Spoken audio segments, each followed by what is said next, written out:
usually say, hey, DJ, are you obsessed by Ibrahim Traore? My answer is simple. I am obsessed with transformative leadership, which is why I am then obsessed by extension with Thomas Sankara, now Ibrahim Traore, Patrice Lumumba. And the common denominator that those three have is that they all became leaders in their mid-20s. Ibrahim Traore, he was born in a village called Kera, is a very agricultural part of the country. So for him, agriculture is something that is also within him, because like millions of Africans, he grew up in an agricultural village. Having talked to the Bwakali themselves, having even met some of them, one definite thing that he has really tried to do is focusing a lot on value addition, because he too believes a lot in decolonizing Africa and realizes that unless we add value to our produce so that we sell it, we remain beholden to the foreigners. From things like value addition to tomatoes, there are people who say that, but that's a simple thing. Then ask yourself why you go to the supermarket here in Nairobi. A lot of the ketchup you find is imported.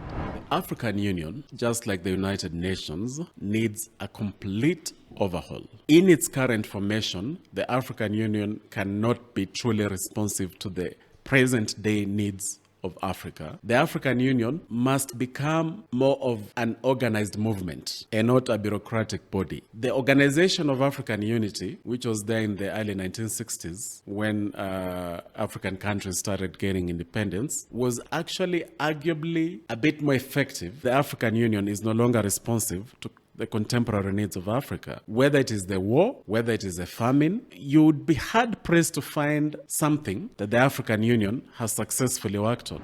Ask yourself, why is it that the colonialists came to Kenya? They found Kenyans consuming millet, sorghum. There was zero processed food in the country, but people were not dying of hunger. In fact, people were so healthy. In fact, the life expectancy of Kenya 100 years ago and Tanzania and most of Africa was a lot higher. Currently, the life expectancy of a country like Nigeria is 56 years old. The life expectancy of the Scandinavian countries, Sweden, Norway, it is 86 years old. So how is it that you have a whole 30 years difference? It means that in a country like Kenya, when our life expectancy was higher before the colonialists, one of the reasons was the food. It was a millet, it was a sorghum, it was that best starch that our people were consuming. We will observe a lot of trucks, big or small, bringing food into Kenya from Tanzania. Now, when a lot of those trucks go back to Tanzania, they are empty. They are not carrying any food. What Kenyans do not know, and they should know today, is that a lot of the food they consume, those onions that you slice in your kitchen to make kachumbari or to make, whatever gravy you're having, a lot of them are from Tanzania. Now, you've got to then ask yourself the question, does Kenya really need to be importing onions? Hey, what's up, everybody? Welcome to the Organic Guy podcast. This is your home of organic conversations. I'm your host, the Organic Guy, and around here we have conversation on how we can make our food system work for us rather than against us. Today, I do have a special guest with us. You probably seen him. You probably had his content. He has a deep knowledge on our African continent. So I hope by the end of this conversation, you'll have a little bit of more ideas and better ideas on how we can decolonize the African continent and most importantly our food system. So this is going to be fun. He goes by the name of DJ Bwakali. Welcome to the podcast. Thanks a lot. You have a very interesting background, but the most thing that stands out for me is how you introduce yourself. So you always say that Africa is your superpower. So what do you mean by that? You see, when we talk about Africa being our superpower, or when I talk about Africa being my superpower, it's not just a tagline to get the show started. It is a tagline, yes, but every single word there is true, because when the African people go back to the essence of who they are, then they begin to recapture that latent power that lies within them. Now, to put it in a more concrete fashion, here you're the organic guy. And by the way, you're doing a great job, because this is a conversation that really has to be up and about the African continent. Now, when you talk about organic farming, for instance, it's something that as recent as our great-grandparents were doing exclusively that. And then in the name of civilization, the African walked away from that. So from an agricultural context, Africa being my superpower would simply mean that I'm going back to my essence, and that essence is organic farming. It is not rocket science, neither is it an imported technology. We've always had it. So whatever topic that you pick, any topic that you pick, any sector of society that you look at, if we as Africans go back to the essence of that, then that latent superpower within us begins to come out. Yeah, I think that also makes sense. And before we get into the conversation, I'd like first to get into your early childhood because I'm a huge believer that how you grow up and where you grew up somehow has like an impact on who you become later in life. So help take us through your like early childhood. Like, who are you as a person? Were you more of an extrovert, introvert? What was going on in that space? Yeah, you're totally right that what we are as a child really sets the stage of what we become later on. It doesn't mean that if you had a bad childhood that the rest of your life is doomed to be a bad life, but you essentially are able to still build something very strong if you confront that childhood. So in this context, like many Africans, growing up in a low middle class neighborhood in Eastlands, Nairobi, I like to say that we were vegans by circumstance, not by choice. Because, if it's milk, it's expensive. Beef, chicken, those things are expensive in a low income neighborhood. So, but my father always used to tell us, and still does, that what you consume will largely determine your health, not just physically but mentally. So he would tell us that even though you're eating vegetables every single day, it's actually really good for you, So I look at him now, looking way younger than his years, and I realize that it's because of the investment he himself put in what he was consuming. Same thing to my mother. So that plays a very big part in me then realizing that it doesn't mean that when you climb the economic ladder, you begin to take on board all manner of habits because now your purchasing power is a little bit higher or a lot higher. So what really stands out from that childhood has to do with the lifelong habits it gave me in terms of what I consume, in terms of nutrition, and to date, whereas now, of course, like many Africans, I love meat completely, but I'm not addicted to it. Neither do I feel like I have to take it. And even when I do, it is always with the full knowledge that we are not doing this to showcase the fact that now we can afford this or now we are in a certain class. Then the other thing that I can draw from my childhood just has to do with that free-flowing interaction with nature. Now, if you go to a lot of rural Africa, you find that people relate with nature in a very harmonious and symbiotic manner. You don't take time out of your life to go to the river. You go to the river because it's part of you, at least in most of rural Africa. So it was the same with me. And that interaction with our land, such that this land is an extension of who you are because you're planting stuff, you're weeding stuff, you're harvesting stuff, and you're doing it in a collective fashion, in a free-spirited manner.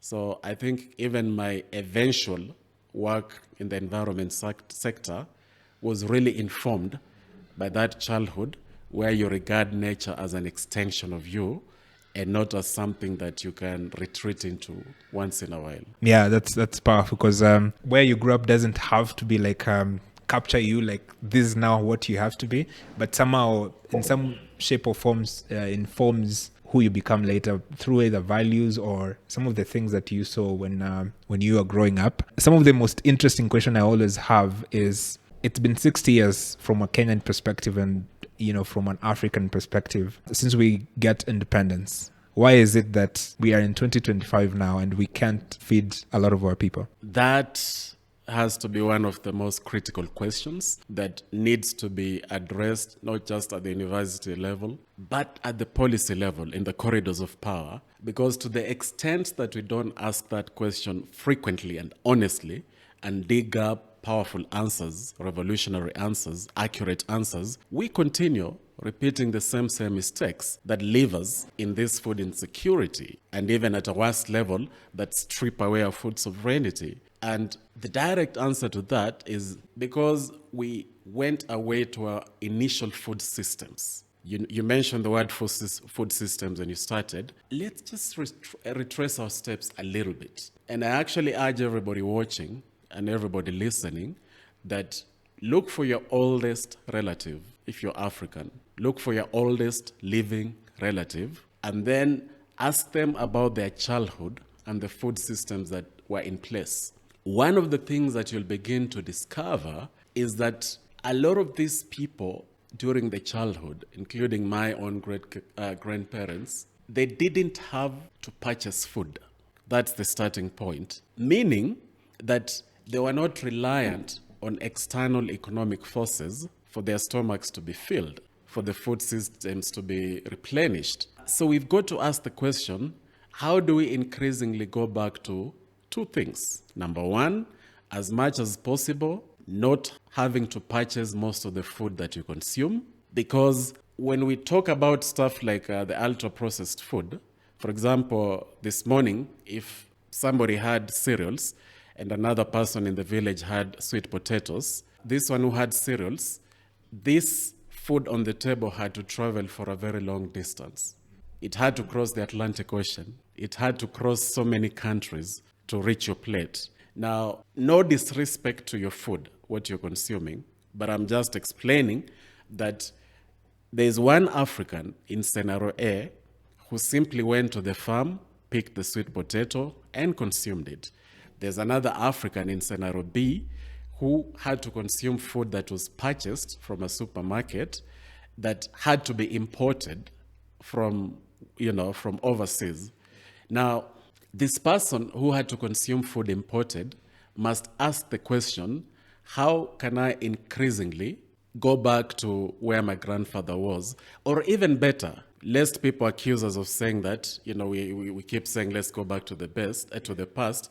Even better, this person should ask himself or herself, how can I do what my fellow countryman, my fellow countrywoman today is doing? If you cannot be able to plant that sweet potato, then the second best thing to do is that it's much better to purchase it than to be purchasing this from a health perspective, from an economic perspective. And then, of course, complement that with, if you insist on eating ultra-processed food, then hopefully you can just complement it, but your main diet should comprise of what you can purchase locally or what you can plant locally.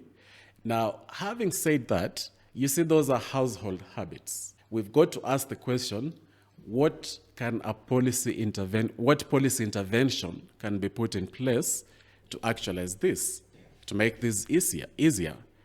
And there are so many policy possibilities that the country can begin to look at, not just in Kenya, but across Africa. For example, we have to make it as easy and as profitable as possible for this sweet potato farmer to get their produce to my table in the urban center. If there are any policy interventions that can make that process as easy and, not the second word, as profitable as possible, because if it is profitable, then you get more farmers in this whole ecosystem. And then at that level, we begin addressing food systems. And food sovereignty is right there. Because you see, the three most consumed grains in Africa, of course, would be wheat, rice, and maize. In the case of wheat and rice, they are largely imported. Then in the case of maize, there's nothing wrong with maize, but traditional Africa also had things like sorghum and millet that now we know are actually healthier and can be used to bake stuff. So why aren't we baking millet bread? Why aren't we making millet chapatis? Somebody might say that, what do you mean? C'est pas possible, it's not possible. But I have a newsflash for anybody who feels that way. You see, wheat, until 100 years ago or so, we were not even consuming wheat. It's an acquired culinary habit.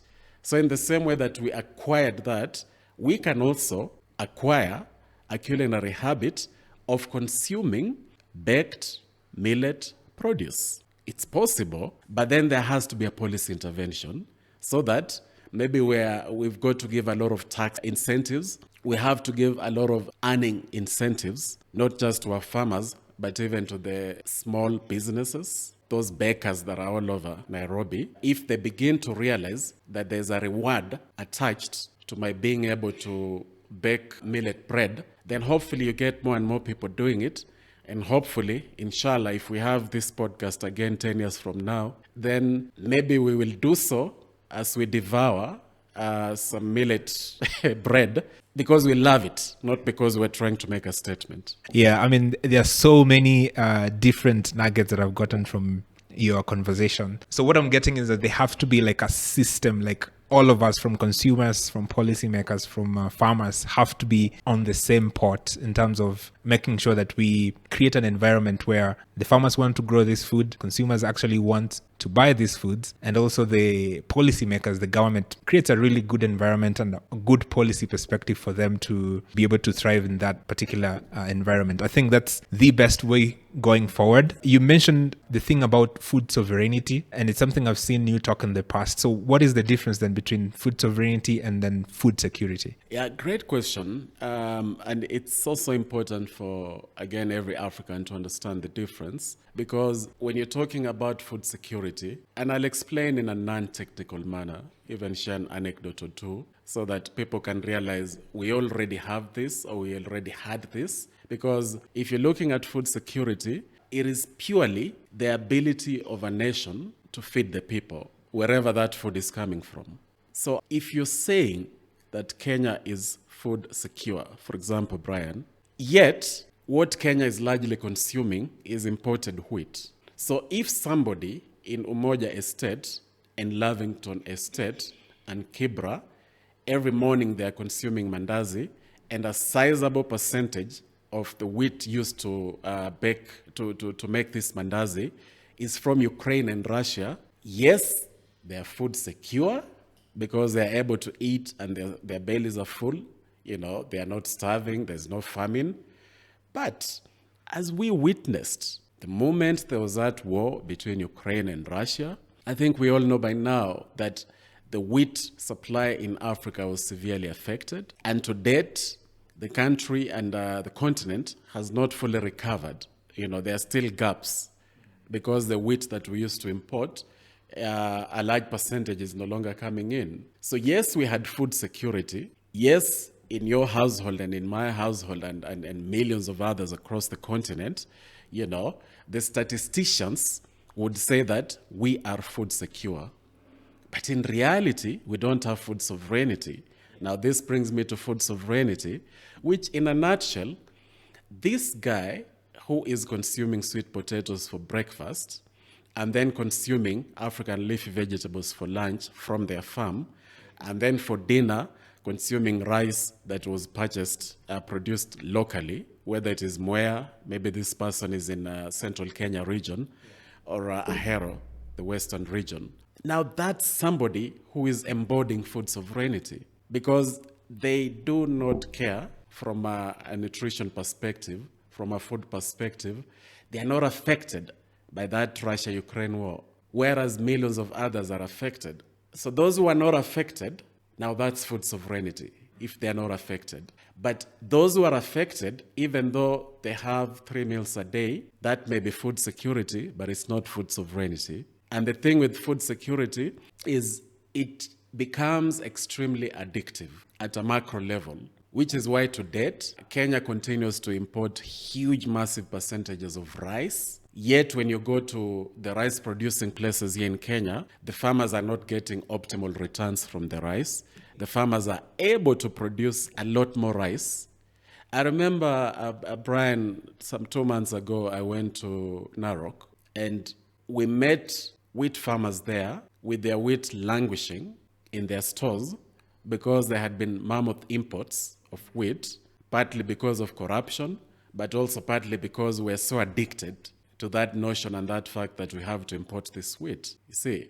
So what should then happen is that we have to increasingly move away from food security to food sovereignty because whoever controls what is in your plate and what goes into your stomach controls you. And then until we are able to control our food systems, to control all the food that we consume, we're going to remain beholden to wherever we're importing that food from. Yeah, and I think this issue needs to be treated as a national security issue because, as you've said, if someone in a foreign country can decide, hey, so from now on, maybe you won't be able to get your wheat supply, right, from, let's say, from Ukraine, or you won't be able to get maize supply from us. So that should be treated as a national security issue because as a nation, we are not really secure from a food perspective. And if you can't feed the people, then they may as well come for you as well. Something interesting that I always think about a lot is that land is a major part of production. And of course, from a colonial point of view, land was one of the major things that moved the fighters, especially for the Mau Mau fighters here in Kenya, that they wanted their land back. And we saw similar things in Zimbabwe. We have similar things happening in South Africa where the natives want their land back. We might not be dealing with such issues at the moment. And I was actually very surprised to see that the early settlers who moved to Kenya, they were actually being given land for a period of 999 years from the British government. Since land is such an important part of production in agriculture, what are you noticing in terms of that there's no that security from an African perspective? You mentioned about if a farmer needs fertilizers, they have to import it, right? So that means their production is actually dependent on an exterior factor. So for that reason alone, they not necessarily don't own that particular land, for they cannot produce without those fertilizers. So what other areas have you seen that from an African perspective and from an agricultural production perspective, we need to decolonize in order to have that food sovereignty? I'd like to draw this analogy. I want everybody to ask themselves the question, why do they charge their phones? Why do they charge their electronics? And everybody should think back to when your phone was almost dying and you really needed to recharge it because you needed to use it for whatever reasons. Imagine a scenario where you're not recharging that phone, where you're not replenishing it and giving it energy. What's going to happen is that, yes, you'll have the phone, but it's going to be practically useless to you. Then number two, imagine a scenario. In front of me at this moment, I've got a glass of water. So imagine that I'm super thirsty and the water is right there. I'm really, really, really super thirsty, but I am not doing the simple act of picking the glass and drinking this water, either because I'm not strong enough to do so, or I'm oblivious of the fact that there's in fact a glass of water before me. Whatever the reason would be, the fact would be that despite having water right in front of me, I can still die of thirst if I don't reach out and consume that water. Now, let me link those two to the question that you've just asked. Starting with the issue of recharging the phone, you see, when the so-called Western civilization landed in Africa via colonialism express, what happened was that the traditional forms of agriculture that used to make room for recharge of the land, for replenishment of the land, were all of a sudden gradually or drastically replaced by agricultural systems that were not working in sync with nature, but were working against nature. What I mean by that is, if you look at something like mung beans, they used to be widely consumed in Kenya. You can still find them a lot, not just in Kenya, but parts of Africa. And I remember asking a farmer in Western Kenya, sometimes last year, that why don't you consume as much mung beans as you used to before? And I remember this farmer saying that the land is no longer conducive for planting mung beans. So yes, they can still continue planting beans and maize, monoculture, which again is not something that is intrinsically African. So mung beans, what any nutritionist can tell you is that mung beans are what are called whole foods because they have a lot of these nutrients in them. You can just pretty much survive on mung beans, but you can't survive on maize alone, for example. Yeah, so the reason why you no longer have mung beans, not just in Kenya again, but in huge swathes of Africa, is simply because we stopped recharging this land. We started treating this phone like somebody who just wants to keep using the phone and forgets that it's got to be recharged. It's got to be replenished. We stopped recharging because all of a sudden now we embrace these agricultural systems that were saying that, number one, you've got to import fertilizer, introduce some new chemical realities into this soil, so that the notion of recharging is now done away with, because these fertilizers are giving us a quick fix. So that fast food mentality that was never really a part of Africa then crept into our entire agricultural system, instead of realizing that, okay, we can plant a multiplicity of crops like we used to anyway, and then we don't have to immediately plant more stuff again. We can give this land some time to replenish. Things like agroforestry that now we read about as if they're alien to Africa, were very much a part of us. And Brian, you're an organic expert, which is why I really celebrate what you're doing, because you're not introducing rocket science to the people. We are just saying, guys, we were doing this and we had food sovereignty. There was barely any famine on this continent. So let us remember that when you talk about land, you also have to talk about recharging this land. You have to talk about working in sync with that land, with nature, and not against it. And then now to the second issue of having this glass of water before me and not being able to consume it, yet I'm super thirsty. I'll give you this statistic that we always quote. And a lot of times we quote it from a point of pride. When we say that Africa has 60% of the world's remaining arable land, we say that very, very proudly, that it's something to be proud of. On the one hand, yes, it is. But on the other hand, why then, to your first question, do we have all this hunger in Africa? Do we have all this famine in Africa? Yet we have 60% of the world's remaining arable land. And it simply goes back to that notion of people then looking at agriculture as something that is separate from who they are. When you go back home, whether you're a banker, whether you're a security official, whether you're the president, when you go back home to your house and you drink water, you don't tell yourself that I'm not a water expert. You just drink water. It's a part of who you are, and you understand that it's part of your flourish. So similarly, we have to begin looking at agriculture from that perspective. We have to look at it from that perspective, which is not to say that everybody should be a farmer, but it is to say that everybody should be agriculturally conscious, endowed with that full knowledge that why is it that we have 60% of the world's remaining arable land, yet hunger remains a present-day reality in Africa, yet food sovereignty remains extremely elusive on this continent.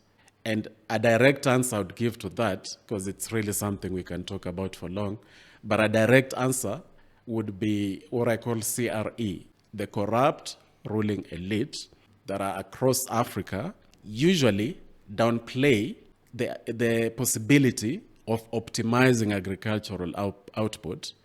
They downplay this whole issue of land use. How can we use our land in a manner that ensures our food sovereignty? Because that is something that doesn't have quick political rewards.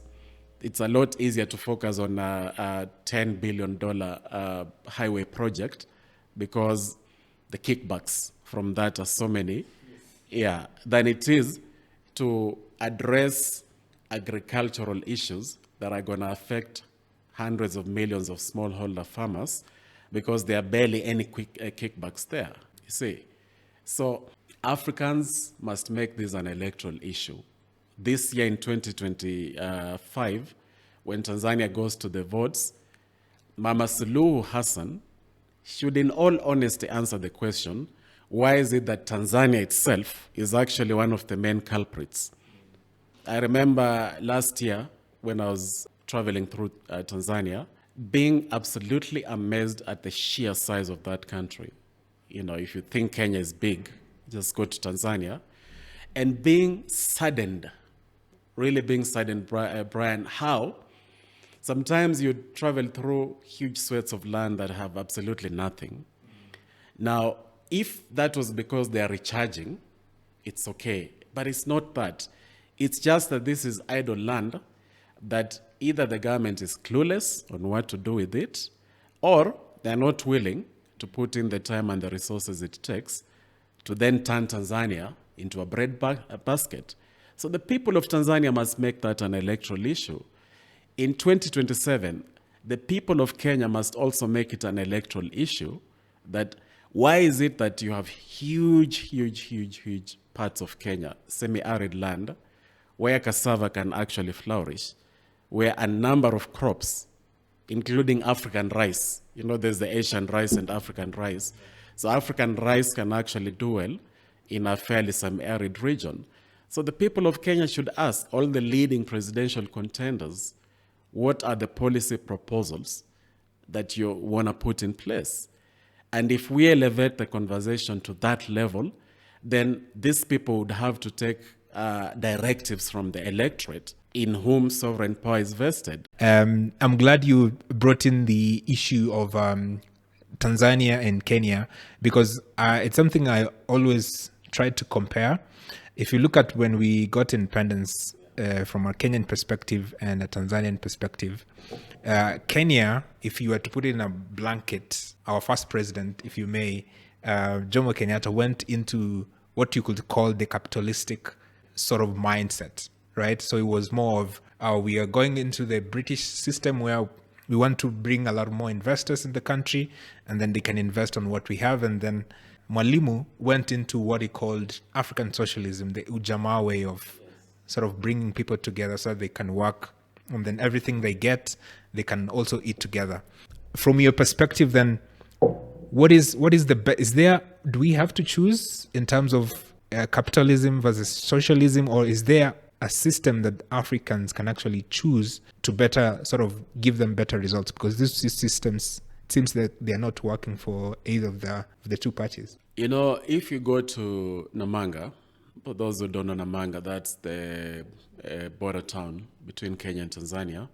Usually, if you're going to Arusha from Nairobi, you've got to go through Namanga. Now, if you go to that highway from Namanga all the way to Nairobi, like the first 50, 60 kilometers from the Tanzanian border, you will easily observe a phenomena that vindicates Mwalimu Julius Nyerere's approach, although it's now being messed up by current administration in Tanzania. But it is so strong that my hope is that people would then tell themselves that there must be something here that we can look into. Now, that phenomena is this. You will observe a lot of trucks, big or small, bringing food into Kenya from Tanzania. Anybody should go, and that's exactly what you'll observe. Now, when a lot of those trucks go back to Tanzania, they are empty. They are not carrying any food now to Tanzania. What that tells you, what Kenyans do not know, and they should know today, is that a lot of the food they consume, those onions that you slice in your kitchen to make kachumbari or to make, whatever gravy you're having, a lot of them are from Tanzania. Lots of the food that you consume right here in Kenya is from Tanzania. Now, you've got to then ask yourself the question, does Kenya really need to be importing onions? Because the climatic conditions and the topographical conditions of Tanzania are pretty much like Kenya's. And Kenya, although smaller than Tanzania, is still a massive, huge country, pretty huge country. So why then is it that Kenya is in a place where it has to import a number of these vegetables from Tanzania? Of course, it's great for Tanzania. I'm not saying that we shouldn't trade. In fact, Africa has to trade a lot more with each other. And, I am a lot more happy. There is no comparison with importing onions from Tanzania than wheat from Russia, This one is fine, and that's really food sovereignty also. But the point then I'm making there is that we have to then ask ourselves the question, what was it about this African socialism that seems to be helping Tanzania to produce more optimally than Kenya is, at least agriculturally speaking? And one direct answer to that question is this: the collective approach to agriculture in Tanzania is a win-win scenario for the people of Tanzania, for the farmers in Tanzania, because that collective approach doesn't work as well in Kenya, precisely because capitalism is a Trojan horse. That yes, it came and there's all this talk of free market and everything, but it is not free market if we have to import the rice that we consume. If we even have to sometimes during crazy hunger import maize, corn, so-called corn from the US, that's not food sovereignty. Yes, it is capitalism. Yes, it is free market economy, but at the expense of these smallholders, you see. So we have to systematically dismantle these inherently destructive components of capitalism that have actually worked against the smallholders, which is why today there's a very dangerous trend that is ongoing in Kenya and a number of other countries of huge multinational bodies and foundations making the argument that we have to do away with the smallholder approach. We have to then go to the large-scale modes of farming, because in capitalism, it's all about the profits. The bottom line is the profits. So the same way that we looked at our land and said that recharging this land for a couple of months means less returns, and capitalism doesn't like that, because capitalism wants to say that this year you produced 50 sacks of maize, the following year you produced 60 sacks, the following year you produced 70. Because when that happens, it means that the profits are higher and higher. That's all capitalism cares about. But when you begin to dismantle that, then what we are saying is that how can we help the smallholders to still build a critical mass of agricultural produce? So that, yes, in my farm I may only produce 3 sacks of mung beans, and you may only produce 3 sacks, but maybe 100 of us producing 3 sacks and consuming 1 sack means that we have 200 sacks. Yeah. And now we can get an optimal price for that. Even better, we can add value to this as a cooperative. So this cooperative approach is already strong in Tanzania because it is in the DNA of the country.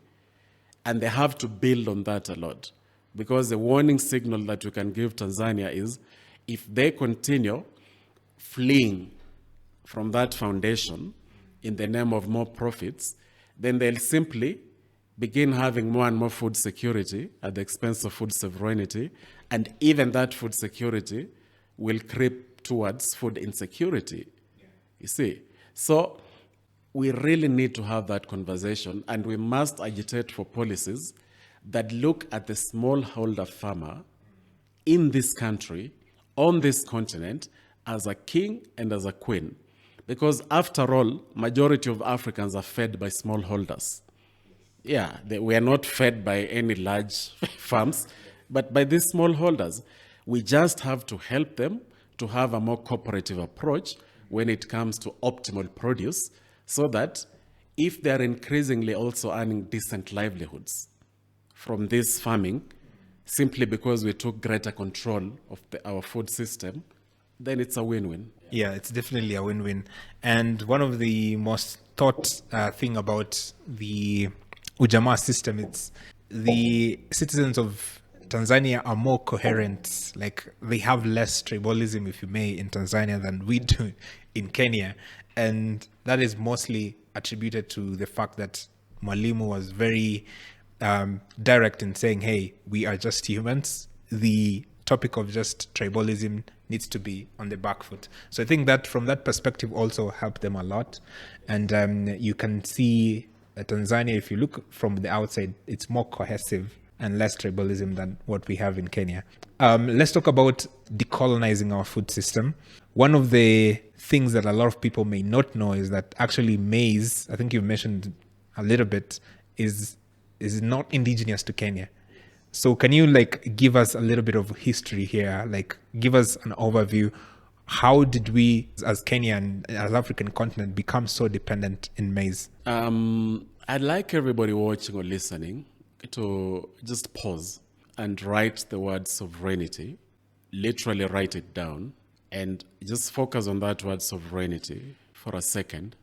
Because the reason I mention sovereignty as an answer to your question is simply because decolonizing in the context of maize, we need to understand that, ask yourself, why is it that the colonialists came to Kenya, found Kenyans consuming? Kenyans were not having any food issues at all. They found Kenyans consuming millet, sorghum, meat. There was zero processed food in the country, but people were not dying of hunger. In fact, people were so healthy. In fact, the life expectancy of Kenya 100 years ago and Tanzania and most of Africa was a lot higher. Currently, the life expectancy of a country like Nigeria is 56 years old. The life expectancy of the Scandinavian countries, Sweden, Norway, it is 86 years old. So how is it that you have a whole 30 years difference? It means that in a country like Kenya, when our life expectancy was higher before the colonialists, one of the reasons was the food. It was the millet, it was the sorghum, it was that base starch that our people were consuming. Of course, there's also the frequency of the meals, where this whole 3-meal thing is just not African also, because we keep stressing our digestive system, man. I hope somebody one day invents something, some specs. If I look at you, Brian, I can see how there's a lot of food competing to be digested. Because if you're able to do that and I'm able to do that, what will happen is that we will begin to have a different relationship with food. Now back to maize, because I digress a bit. Back to maize. The reason that the British colonialists then introduced maize was because they wanted to control our food system so that they can control our labor. Maize was a lot easier because it's not small grains like millet and sorghum. They could plant this maize, they could get people to plant the maize, then they're the ones who have to grind it. Because remember that our forefathers, because the sorghum and millet are very small, it was easier to just grind it. I'm not opposed to mechanization, but in that particular context, now the British became the new owners of this grinding, the posher mills. So the people now had to rely on the posher mills of the British to grind their maize to make their ugali, you see. And then when the British also introduced, when you have laborers and you want them to be as strong as possible to do whatever work they are doing, and then now they introduced specific meal times so that these people between 2 and 3, now they're going for lunch to consume this ugali from maize. And then now, unfortunately, also from a missionary perspective, when the word went out that almost everything African is uncivilized and borderline demonic, borderline satanic, civilization meant that if you've been consuming sorghum ugali, now you start consuming maize ugali. Now, if you mix that from that approach of the missionaries, yes, preaching the gospel, but embedding into that, to call it bluntly, white supremacist agenda.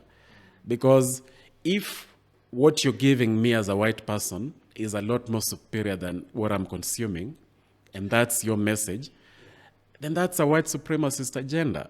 Away from the politics of it, once we understand that that is how and why maize then spread, it was not just an innocent introduction of a new food.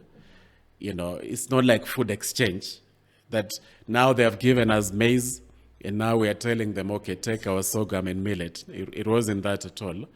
But away from that, the sheer nutritional value, I'm sure someone like yourself or a nutritionist can even break it down for people so that you literally weigh what is the nutritional value between maize and sorghum, between maize and millet, which one has more fiber, which one has more nutrients, from purely that level, between maize and sorghum, which one is more drought resistant? Of course, it's millet. It's not maize, you see. So within that context, then Africa increasingly consumed maize. Don't even get me started on the African leafy vegetables because they are so crazily nutritious and so delicious, but somehow you walk to a lot of urban centers, at least in Kenya, you'll find cabbage a lot more than African leafy vegetables. So you can look at it through the same lens on why and how maize was introduced. These other foods were more gradual. But what was very little, and that's where the decolonizing comes in, is people assuming, either subconsciously or even sometimes consciously, that because this African leafy vegetable is something my grandmother used to consume, and because cabbage is something that was introduced, then cabbage is more superior.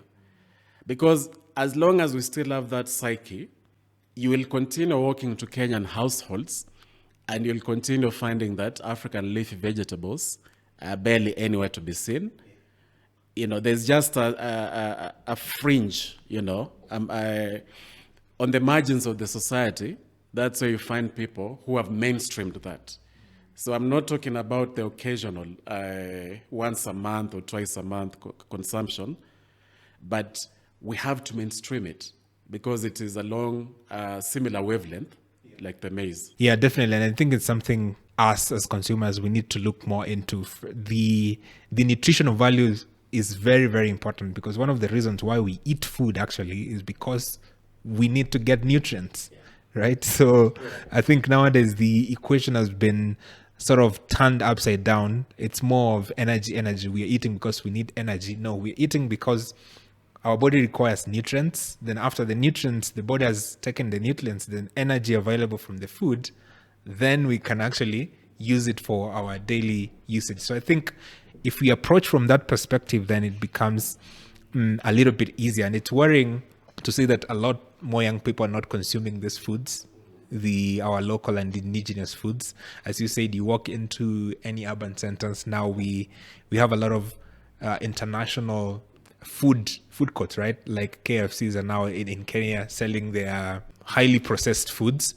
One of your videos that I saw, you were basically telling people there's no reason why you should be consuming broiler chicken.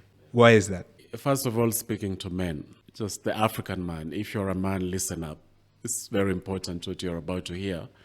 These traditional African foods, whether it's the cassavas, whether it's the groundnuts, just non-processed, locally grown food that is indigenous to Africa, or as a bare minimum has been here for centuries, when you consume that as a man, you are going to enhance your masculinity. You don't need no pills. And we have to talk about these things openly. Those days of hiding are long gone. So the reason men have to realize that you are doing your manhood and your masculinity a great disservice when you consistently consume food that is not adding to your overall health. And again, that's a topic that I'm sure Brian will address one day. That how can organic farming enhance masculinity, and healthy eating as a whole, So I honestly don't say that in jest, because it is indeed true that when you talk about nutrients, the fact that our body need the nutrients, whether it is the zinc, whether it is the magnesium, all those nutrients, the fiber, the less and less of those nutrients that we take, the more harm we're doing to our bodies. It's like slow poison. Now, at a broader level, now this applies to all the genders, men and women. Did you know that every single minute an African dies of cancer? Every single minute. Anybody who doesn't believe, just go and do your own research. Because sometimes sometimes some people say that these are conspiracy theories. But you can go and prove it for yourselves. Yeah, go and prove it that every single minute an African dies from cancer. And a major contributor to that is what we eat. And when I talked about broiler chicken, again, it is because of this crazy proliferation of broiler chicken in Africa. So much so that we have Central African countries like Gabon that then end up importing this broiler chicken en masse from France or from the West because of this absolute corrupt ruling elite that I talked about earlier, because of these colonial mindsets that are in our leaders, because when they do that, it means that just a few corrupt folks at the top are the ones to get those millions of dollars. But if they empower the smallholder farmers, poultry farmers in Gabon to produce indigenous chicken, they don't get no money because it is these smallholders who then get that money.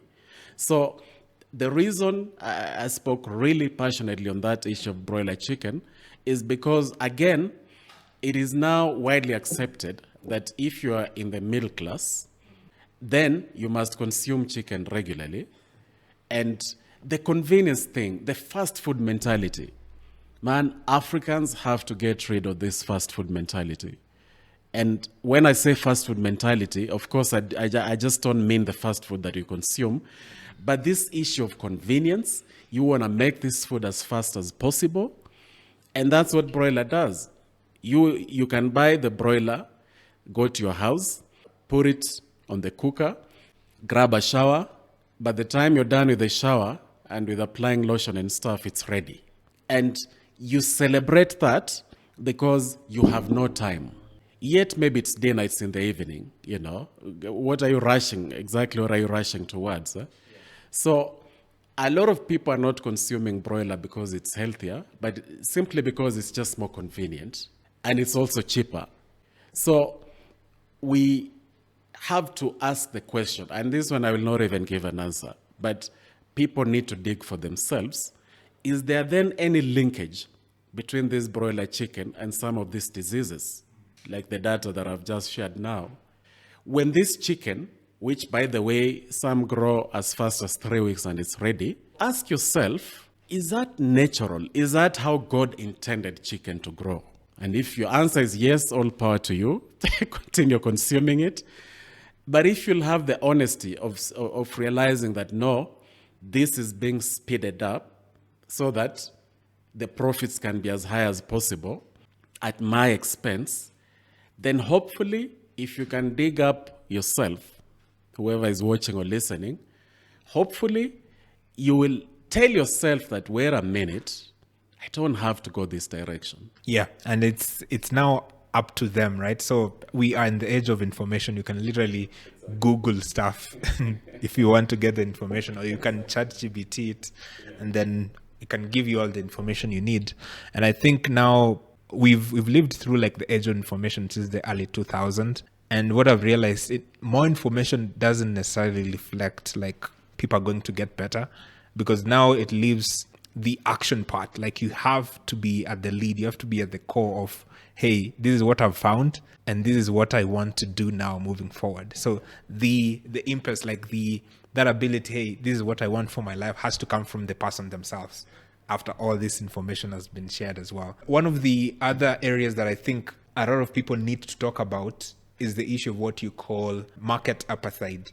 So this is where you have European companies literally exporting products into Africa that have substandard. So things like powder milk really cannot be sold in Europe, but they can readily actually bring it into the African market. Things like pesticides. There are pesticides that are banned in Europe because they cause cancer, but those pesticides can easily be sold in the African continent, right? We were talking about the issue of decolonization. So from an African perspective, either from a policy or a government or from an individual perspective, what do we need to do in order to counter this kind of market appetite that's going on? As Martin Luther King Jr. used to say, I cannot ride your back unless you bend down. You know, if you're standing up straight, it's impossible for anybody to ride your back. So Africans keep bending over backwards to allow these things to happen. Now, you mentioned a very, very good example. Let's say something like milk powder. Do you know the farmer who sells their milk to the large milk factories? They sell 1 liter of milk at extremely low prices. So when we say that, for example, in Kenya, that milk is expensive, it is because of capitalism. It is because the factories that are processing this milk, that are pasteurizing this milk, it is because they want to make as much money as possible. Now, picture a scenario where the government puts in place a policy that zero rates import of pasteurizing machines. Even better, puts in place a long-term approach, mid and long-term approach on Kenya producing these pasteurizing machines locally, so that we demystify pasteurizing, meaning that every 50 or so farmers are on their own a milk factory. Yeah. You know, it means that the price of milk can even come down to half of what it is, and it will become a lot more expensive to purchase powder milk or long life milk because the fresh milk is easily available. But do you know, Brian, that the situation is worse in Nigeria? Because at least in Nairobi, you can go to the shop and you'll buy a fresh packet of milk. In Nigeria, it is so difficult. In many parts of a city like Lagos, you can't even purchase the fresh milk. You can't. Yet, the Fulani people and a lot of Nigerians, not just the Fulani, have a lot of livestock. It's not that there's no milk in Nigeria. It's not that there's no milk in Ghana. The problem is that this chronic capitalistic system that we have fueling our economies, they treat these livestock farmers as rubbish. They treat them as mere producers of milk, yet that milk is the main thing that the milk sector is all about. Whether you're talking about cheese or, name it, it all cannot be there if there's no milk, you see. So the reason we have allowed the market appetite to thrive is because in our minds, we continue to associate things like powdered milk as a convenient alternative for the middle class, for the upper class, so that all I have to do is to march into the supermarket, buy 5 kilos of powder milk, and then I can whip it up anytime I want. I don't have to keep going to the shop. And that's the mindset that we as Africans have to get rid of. If there's one thing we have to do as Africans, it is to completely decolonize our minds systematically, so that we're asking ourselves, regarding the dairy sector, what does decolonization look like? And then we would have the answer that every single Kenyan, every single Ugandan, every single Zimbabwean who owns a cow is a treasure to the country and must be treated as a treasure to the country and must be helped to earn optimal returns from their milk. Because if we have a scenario where fresh milk is increasingly available and increasingly affordable, it means that more and more Kenyans, more and more Zimbabweans, more and more Ugandans are going to have money in their pocket. Because what the middle class has been spending on powdered milk, they'll now start spending it on this fresh milk. Let's talk about someone who is trying to decolonize the African continent. Ibrahim Traore has been at the core, really, of someone who is doing something from the African continent. What do we need to know about Ibrahim Traore from his early childhood or from his early life that has made him to be who he is today? Well, March 14th, 1988, the day that Ibrahim Traore was born, I would hope that more and more Africans on that particular day would just pause to reflect a bit. Now, let me, at this juncture, address the people who usually say, hey, DJ, are you obsessed by Ibrahim Traore? My answer is simple. I am obsessed with transformative leadership. I'm totally obsessed by transformative leadership, which is why I am then obsessed by extension with Thomas Sankara, now Ibrahim Traore, Patrice Lumumba. And the common denominator that those three have is that they all became leaders in their mid-20s, 34, 33 years old there. Why I mention that is Africa is the most youthful continent. So the young people of Africa must then realize that there is no excuse.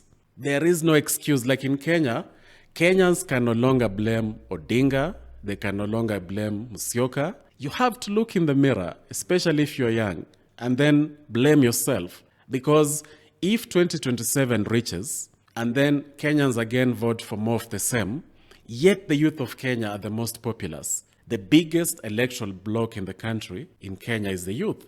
And it's the same story across Africa. So I'm giving that context because let us not forget the fact that he was 34 years old on September 30th, 2022, when he took over the reins of leadership. And people need to realize that for him to even somehow engineer that entire movement within the army, to then be able to defeat his military superiors. Because remember, the guy who was president at the time, a guy called Paul Henry Sandaogo Damiba, that guy was also a military, but way higher in rank, military rank than Traore. He had taken over on January 24th of the same year. So you have a case where your senior in the military is the president. You have a case where not only are you 34 years old, but you're a captain, you're way below in military rankings. Not just that, Brian, but you're also located in a town called Kaya, 100 kilometers away from Ouagadougou, where the action is, where the seat of power is. So for him to somehow, despite all those things, engineer that movement, lead that movement within the army, that then on that day of September 30th, his good friend, a guy called Captain Farouk Sorgo, was able to announce, if you look at that video, the guy who is announcing, it's not even Traore, it is this guy, Captain Farouk. Yeah. Now, for him to work closely with all these people and to actually take over power says a lot about the leader that he is. Now, for those of you who may be quick to say that, that was just a coup d'etat, try organizing. Try organizing one yourself.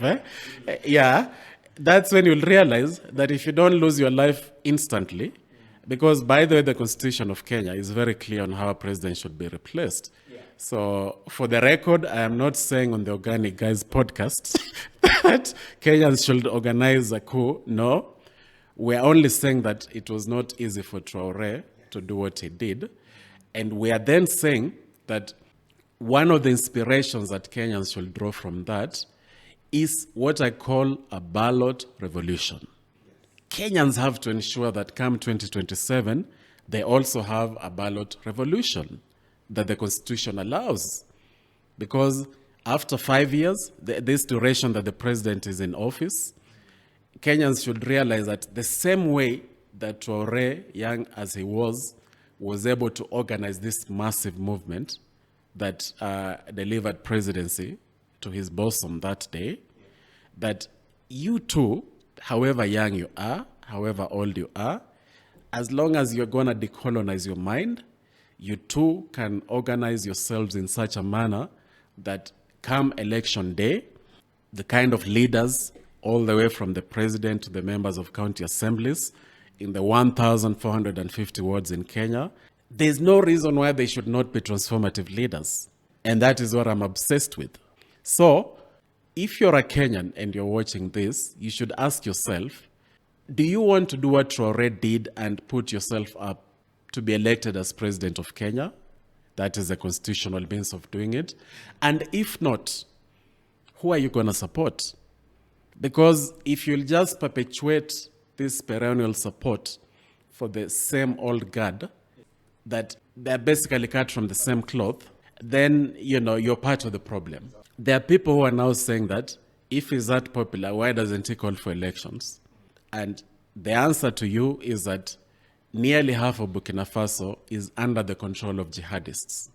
Imagine if Kenya, nearly half of Kenya, was not even under government control. How on earth can you organize elections when nearly half of the country cannot even vote in those elections?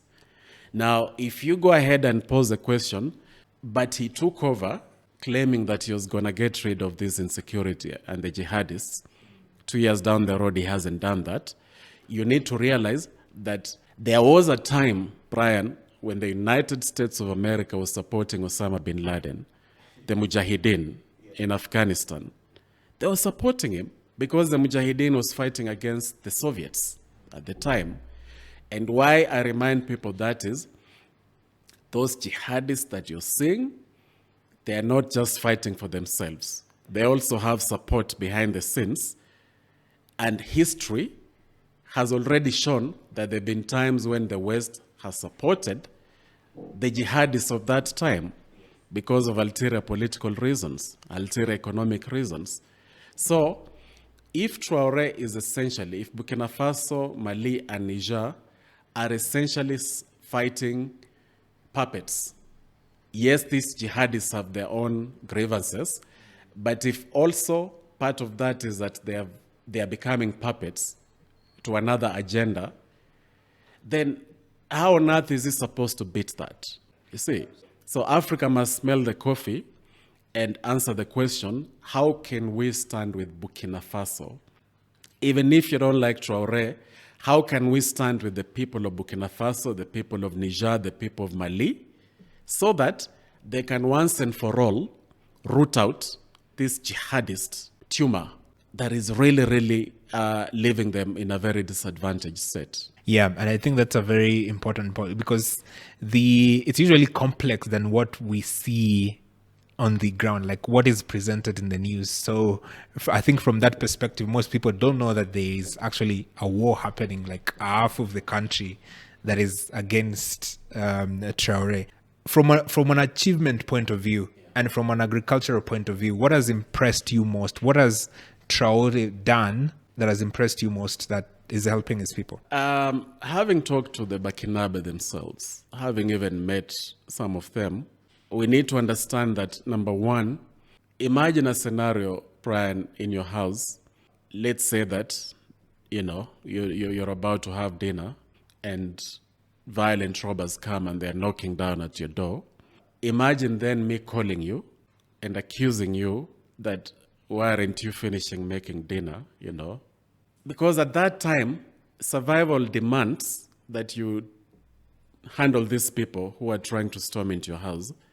Now, that's what's happening in Burkina Faso, where on the one hand, he has to balance defending his country with exactly what you're saying, ensuring that agriculture, there's a lot of rice in Burkina Faso, a lot of cotton.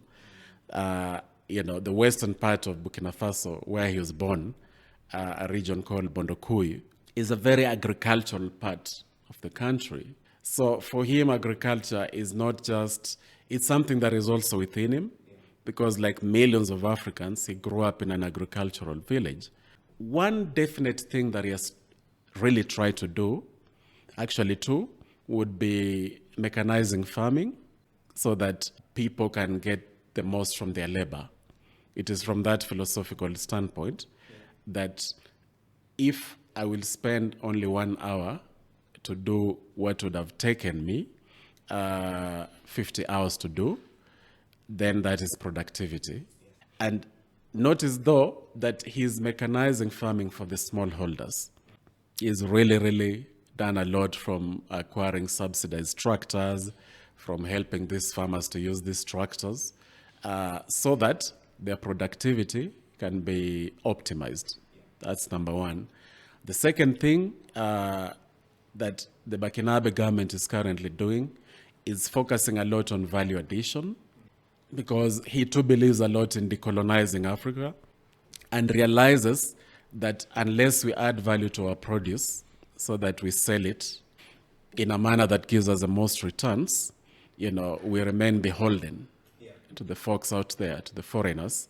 So from things like value addition to tomatoes, there are people who say that, but that's a simple thing.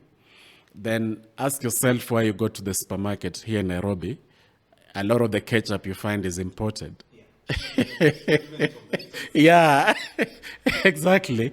So we have to go back to the basics, which is what he's doing. And it's not just tomatoes alone. There are things like cashew nuts, that the Burkinabe government is systematically working on value addition for different agricultural produce, despite the fact that there's a murderer, a robber, banging down the door of Burkina Faso, and he has to deal with that while at the same time dealing with this. It's something that we also have to appreciate because it's something that is also happening like in most African countries, that there's somehow a war that is happening within that country. And that begs like the bigger question, you yourself as a Pan-Africanist, can we ever envision or come to that conclusion that we can have the United States of Africa that Gaddafi ever envisions, considering we have so many countries within the African continent, we have so many conflicts going on? Is that a reality that Africans should actually push for? Absolutely. Brian, just maybe 2, 3, 4 years ago, if you had said that in less than 3 years, there's going to be artificial intelligence that is going to be almost ubiquitous, that you can be able to have a conversation with a chat box on any number of issues, and you can even generate a whole video, realistic video or realistic images, that you can even do coding, all manner of things. People would have looked at you and say that you're crazy, man, you're crazy. Yet here we are, and this is happening. But behind the scenes, of course, there are a lot of folks who've been working for decades, for a long time, to actualize this. In the same way that behind the scenes, there are a lot of folks, people like us, who are also working towards this Pan-African unity. So yes, a united Africa is absolutely possible. A united Africa will definitely happen. How we get there is what we need to work on a bit more. For instance, we have to give credit where it's due, and the fact that Kenya has completely abolished visas now for all Africans is something laudable. It's totally laudable. Previously, I know that you still needed electronic something, but now you don't. So a Nigerian can wake up tomorrow and just come to Kenya. They literally, coming to Nairobi from Lagos is almost like going to Ibadan from Lagos. See, coming to Nairobi from Cape Town is almost like just going to Joburg from Cape Town, regarding the need of having necessary permits. So that alone is something worth celebrating, and we are calling on all African countries to completely abolish visas, because here's what will happen, and here is how we will make this United States of Africa a reality sooner rather than later, by making the borders increasingly irrelevant. Because if you can go to Nigeria without requiring any permit, imagine if you can do that for the whole of Africa. Then we have to take it to the next level and also abolish work permits for every single African.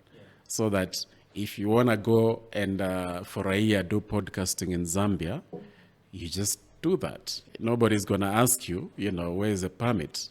As long as you're paying the taxes that even Zambians are paying, you see. Then the other thing that has to happen is this, and I'll share an anecdote there. About 5 years ago, I got really, really tired of just saying that we need Africa Continental Free Trade Area to be fully actualized. I realized that a time reaches where you have to live what you preach. So I asked myself, what can I as DJ Bwakali sell to the rest of Africa so that I can actually experience how that is? And then about 2 years earlier, I had started this platform for African products, where I felt like I wanted to take Masai Market to the world, because I felt that it takes a lot of skill and effort for the people who produce these Kenyan products to do so, and they shouldn't have to rely on a few tourists who happen to pass by. So I did start that platform, and then I was like, but there are a lot of Africans who may not necessarily come online to see this. Yeah, so what I did, I deliberately sought out small-scale traders in Botswana, in South Africa, who could then buy my products that I didn't produce myself, but other people are producing. So I was expanding the market reach for them. And the most common product was the Maasai sandals, also known as Swahili sandals, that are so unique to Kenya, that I wish Kenya realized how there are a number of Kenyan products that should make small-scale traders a lot of money. Now, hurdle number one was this: transporting these products by air to the southern part of Africa was prohibitively expensive, so much so that the sandals would become almost unaffordable to people there if I went down that route. Then I discovered I could use some trucks.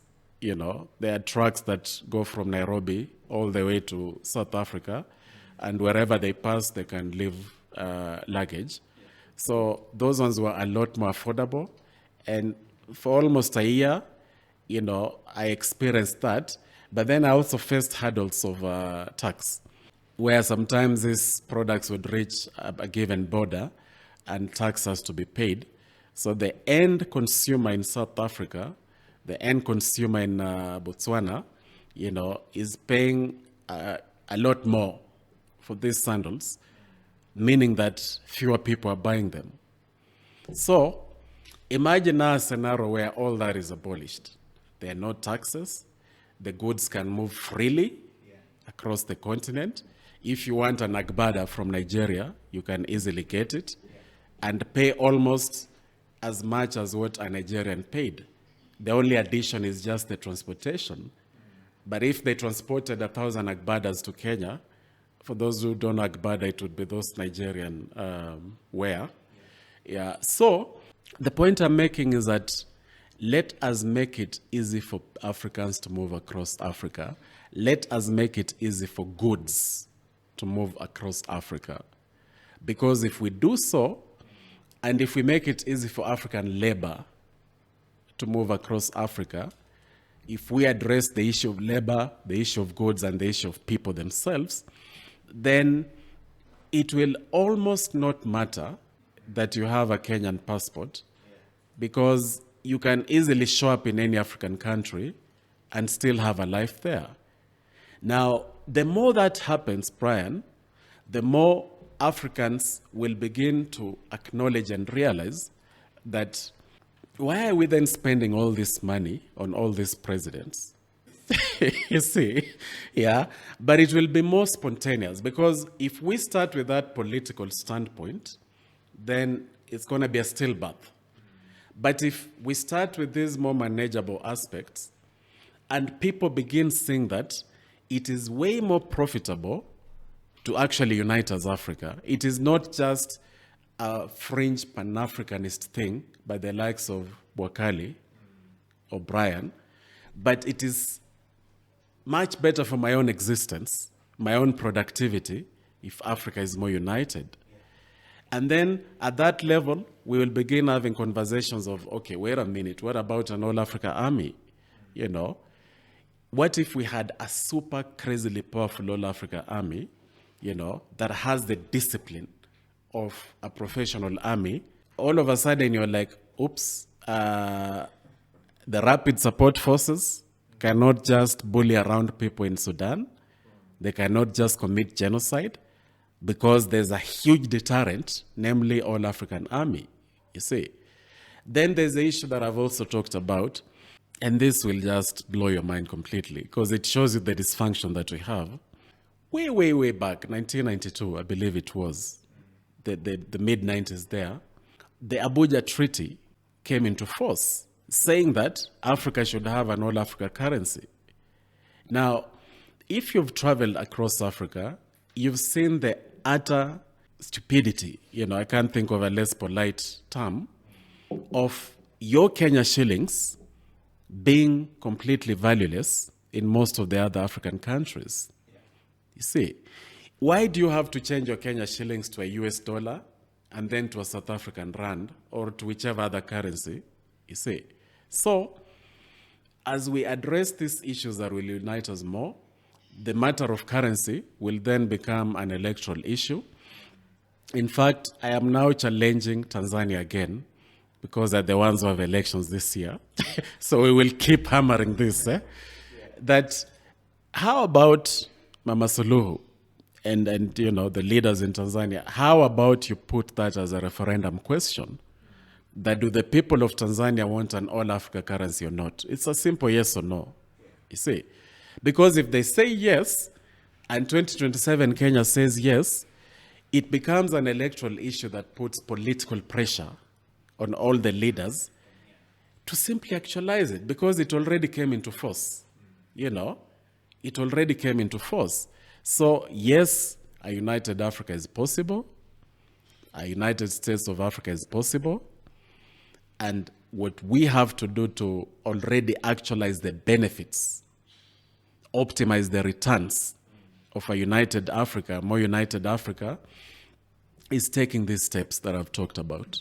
Is the African Union helping? Because it's been around for such a long time. I don't know, like since the 1940s. I don't know if you've seen a clip where there's a small guy who is asking, what are these people at the African Union doing? Meeting after meeting, right? So what is the African Union doing wrong? The African Union, just like the United Nations, needs a complete overhaul. In its current formation, the African Union cannot be truly responsive to the present day needs of Africa. It needs a complete overhaul. The African Union must become more of an organized movement and not a bureaucratic body. The Organization of African Unity, which was there in the early 1960s when African countries started gaining independence, was actually arguably a bit more effective in terms of the drive, because you had the likes of Kwame Nkrumah, you had the likes of Emperor Haile Selassie, who had that drive, Gamal Abdel Nasser of Egypt, people who truly had seen that based on the fact that colonialism had messed up our countries, we are better off a bit more united, you see. And then the Organization of African Unity then metamorphosed into the African Union in the early 2000s. But what we are saying is that clearly the African Union is no longer responsive to the contemporary needs of Africa. It's just no longer responsive. Whether it is the war, whether it is a famine, you would be hard-pressed to find something that the African Union has successfully worked on, you see. Because even the all-Africa currency was passed by the Organization of African Unity. It was not even the African Union at the time, you see. So we are saying that, can we make the African Union an electoral issue? Because I am completely sick and tired of Pan-Africanists like myself always articulating what is wrong, but never what then should we do. Because when we do that, we disempower ourselves. And the reason I keep bringing the conversation back to, can we make this an electoral issue? Because it is a very concrete, systematic way of the African people speaking to these matters directly.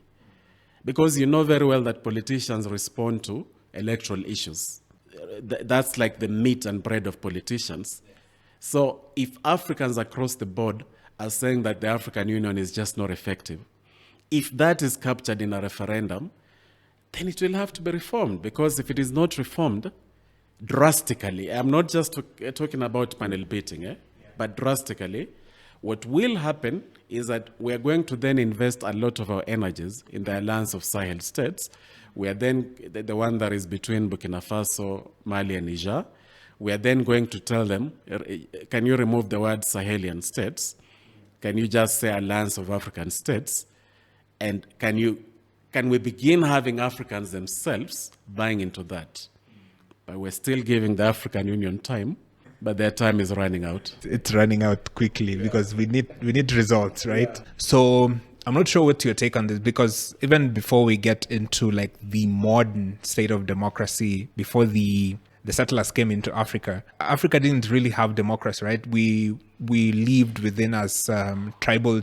We were led by tribal chiefs. Like each tribe had their chiefs, and then they could guide each tribe that they are on. And if you look in the other parts of the world, especially in the Arab world, they don't necessarily have democracy, right? They have kings who in turn govern their people. We have had the experiment of democracy so far in Africa. Do you think it's working? No, it's not. It's not. It's not. And which is not to say that let's stop having elections, but if you're addicted, the starting point is to not to be in denial, to just accept, or if you have a problem, any problem, because as long as you deny that you have that problem, you can't solve it. So we have to look long and hard in the democracy mirror and realize that no, it's just not working. Because when you have Paul Biya running for elections in Cameroon at the age of 91, and he is going to be welcomed by Trump in the White House because he's democratically elected, but Ibrahim Traore will not be welcome because he's not democratically elected. You see, that just tells you the utter hypocrisy and dysfunction of this Western-style democracy. Remember, Africa, in a nutshell, anybody who feels like, but what did you have? What better proposal do you have? Africa had a peer-based governance. Whether it was an absolute monarch, there were still elders. There was still, the different age groups still had some form of governance amongst them. And the fact that it was peer-based, actually, that's what the African Union looked at way back in the 2000s when they tried to come up with the Africa peer review mechanism where presidents could review each other so that Mama Suluhu can tell Mzee Ruto that, no, that's not cool. Of course, it didn't work because a lot of them are the corrupt ruling elite, so they didn't ensure that it works. But that whole principle of peer-based governance, that is not a popularity contest, is something that we have to look back at. Personally, I call it Afrocracy, to give a tag to an African form of governance that is still maintaining the good that is in democracy, but not just copying and pasting Western-style democracy, because the Westphalian governance that has been popularized by Europe, where you have a given state structure that then speaks to governance within this structure, the fact that it was copied and pasted into Africa via Berlin, it's just not working. It's just not working. So even as we maintain these borders that we currently have, we need to pose that question that very, very honestly, why is it that the United Arab Emirates, even people from New York, are now migrating to go to Dubai?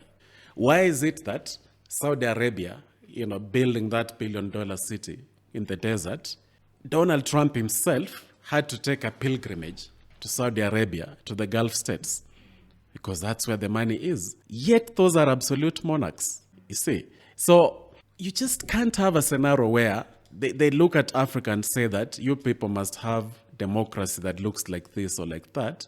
The African people must really address this issue of how can we combine, how can we have a hybrid solution that works for us so that that sovereign power that is vested in the people doesn't boil down to whoever has the biggest voice or the biggest wallet, then calling the shots in the name of democracy. Yeah, because there's no explanation why Biya should up for election, surely.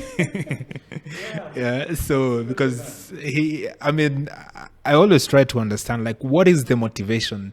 You've been in power for so long and then not getting satisfied. And it looks like Africa, to a greater part, has this problem of where a lot older people are so inclined to like staying in power rather than living into the future generation. Is it an African problem or is it just power problem? I would really need to put things into perspective, because to the extent that the world looks at it as an African problem and points to the likes of Biya and Museveni and president of Equatorial Guinea and the former president of Gabon, Omar Bongo, a number of these dudes who had been around forever, people use that as empirical evidence to show that maybe this is an African problem. But remember, most of those people were enabled through this Western-style democracy, through the geopolitics of the Cold War, that needed these puppets to be in power, That is why the CIA itself, it is on record that it played a role in the assassination of Patrice Lumumba. And the CIA and America, by extension, then went ahead to completely support Mobutu Sese Seko, you see. So when Mobutu Sese Seko stayed in power for that long, it was actually largely because he was enabled by the West because of the Cold War scenario. When people like Mwalimu Julius Nyerere, democratically elected, was frustrated by the same global geopolitics of the time because the African socialism that he preached was perceived as being a chapter in the communism book, you see.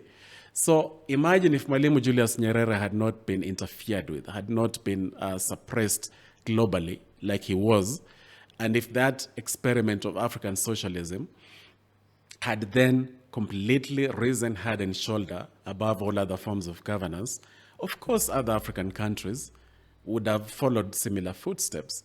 But now Tanzania itself points at Kenya. You know, the naysayers would say that, you see, Kenya's economy is much better than Tanzania, yet those underlying dynamics were a big problem.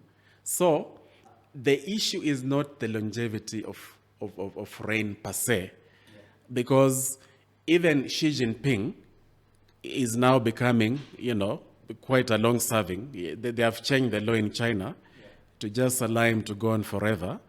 A number of these monarchs, you know, in an absolute monarchy, it's until you die. But so we shouldn't just look at the longevity per se, but we should look at the underlying structural issues in this governance and where we should take responsibility. For example, the isms of nepotism, tribalism, let's take responsibility. Because if you're going to vote for somebody just because they're from your tribe, then yes, that's your problem. And yes, we have to deal with that. We have to look at that log in our eye. But as we do so, can we also realize and acknowledge that if you happen to have an extremely high fever because you have a malaria virus in you, it's not helpful for me to just look at that fever alone. I have to go and take out that virus. And one of the viruses that is in the African governance today is that whole-scale copying and pasting of Western-style democracy. Yet, even America itself, Brian, doesn't vote the way we do. They're the kings and queens of Western-style democracy, but they have an electoral college so that they can give power to the small states just like the big states. So if they had to come up with their own system that works, they shouldn't preach to Africa to just copy everything, you see. So the onus is on us Africans to begin changing this Western-style democracy with a hybrid solution that truly works for us. Yeah, and I think that needs to be looked at. And as you mentioned, the nuances are usually not talked about enough, in my opinion, as well, because it's also something that a lot of people look at for the modern day Zimbabwe, where they say, look at when Mugabe came in, I was given a really thriving Zimbabwe, and then it collapsed. But they don't look at the sanctions that Zimbabwe was put on in order for it to not to thrive, right?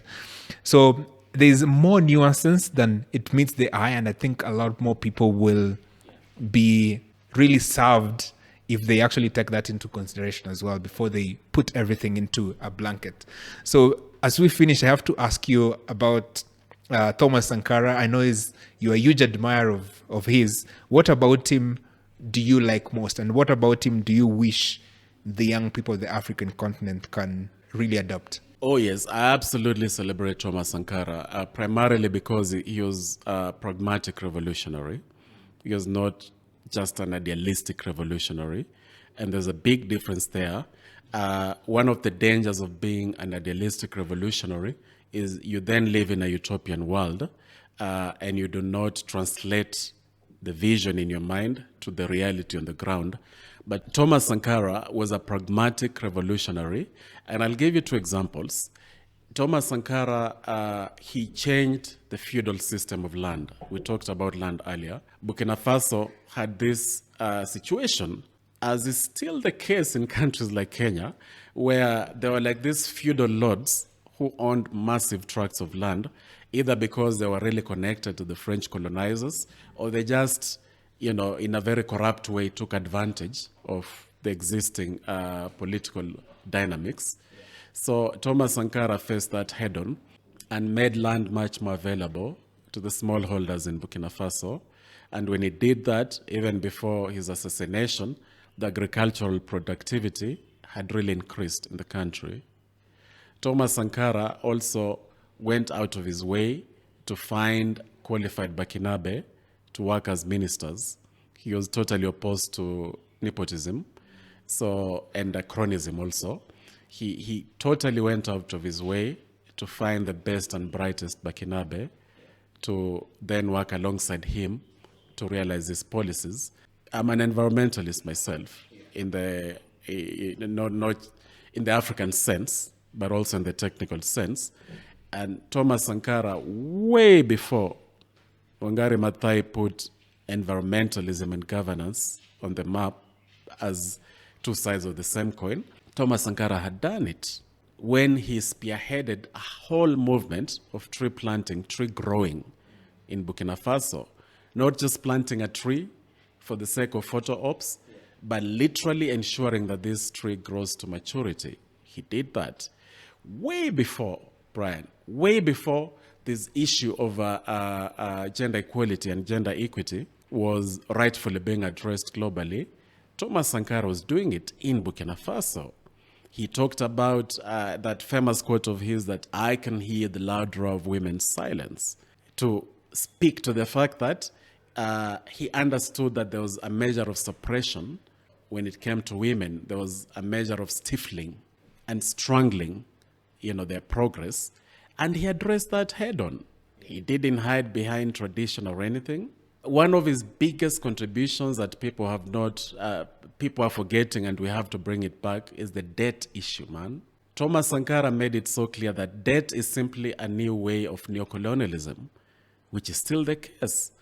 Because virtually every sub-Saharan African country today is spending a disproportionately higher amount of money to service debts than on healthcare, than on education.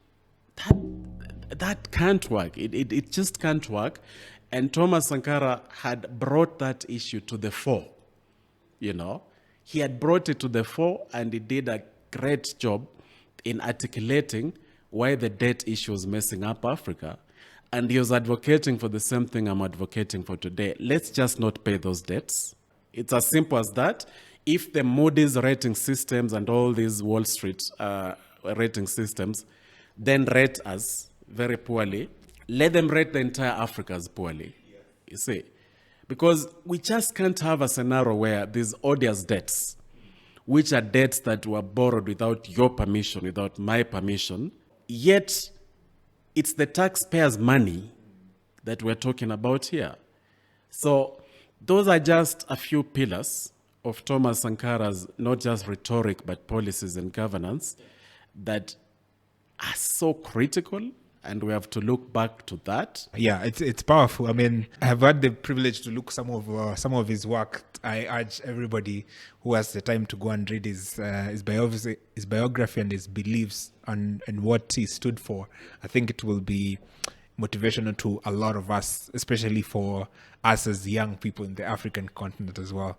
You have been part of the Busia Senator Okiya Mtata's presidential exploratory committee. You've been traversing different parts of the country. What have you learned about the Kenyan electorate? And what are they yearning for? What are they looking for? First of all, I have always believed and will always believe that you cannot do things the same way that you've done them and expect different results. So Kenyans are guilty of constantly voting for folks cut from the same cloth and expecting different results, just as much as even most of Africa. For example, in Nigeria, in the last elections, I wasn't rooting for the current president. I was rooting for another candidate. I was later told that just because he's from a certain community, it was very difficult for, I'm talking about Peter Obi.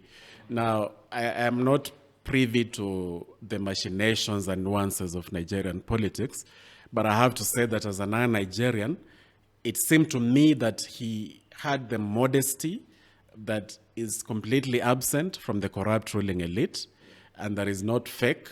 And it seems to me that he would have then brought the same, even at the governance level.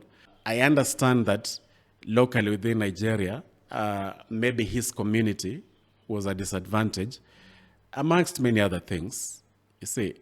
But the reason I mention that is just like Kenya, you find a country like Nigeria, a lot of times, the people themselves, the considerations that they bring on the table when they are casting their ballots are part of the problem. And it's for that reason that when Senator Kiomtata reached out and, wanted me to be part of this committee, I wholeheartedly agreed. Number one, because when there was those Gen Z demonstrations in Kenya last year, I did look and ask myself, who is the man of the moment who can take this country forward? The same way I pose that question of every other African country. And at that time, he was amongst the people I thought can actually take the country forward. And as fate would have it, a lot of Gen Zs seem to also agree with that. Now, it is still 2+ years to the next elections, but when I look at the track record, I could see a track record of somebody who had constantly fought for the people, somebody who believed in constitutionalism, you see. And I had reached all those conclusions even before he reached out to me. And to show you that, he's a different kind of a leader, Senator Kiomtata is not somebody that I knew personally before last year, at all. But he doesn't believe in chronism or nepotism or tribalism. So he simply reached out to somebody he thought, based on the evidence on his table, that this person could actually play a role in that committee, which in itself speaks to the kind of leader that he is. So I unequivocally say that even though the work of that committee is still ongoing and it will be concluded before the end of this year, but I can unequivocally say that if elections were to be held in Kenya tomorrow, I would personally cast my ballot for him. Previously, I remember in 2013, I cast my vote for Professor James Ole Kiapi for the same reasons. Because I didn't believe that you had to vote either for Odinga or for, because that's part of the problem.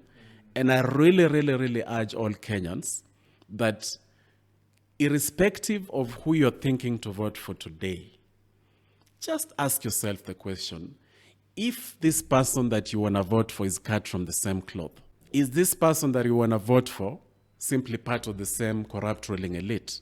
Because if the answer is yes, then I have to tell you without blinking that you're part of the problem. You're totally part of the problem. And the same applies to every African.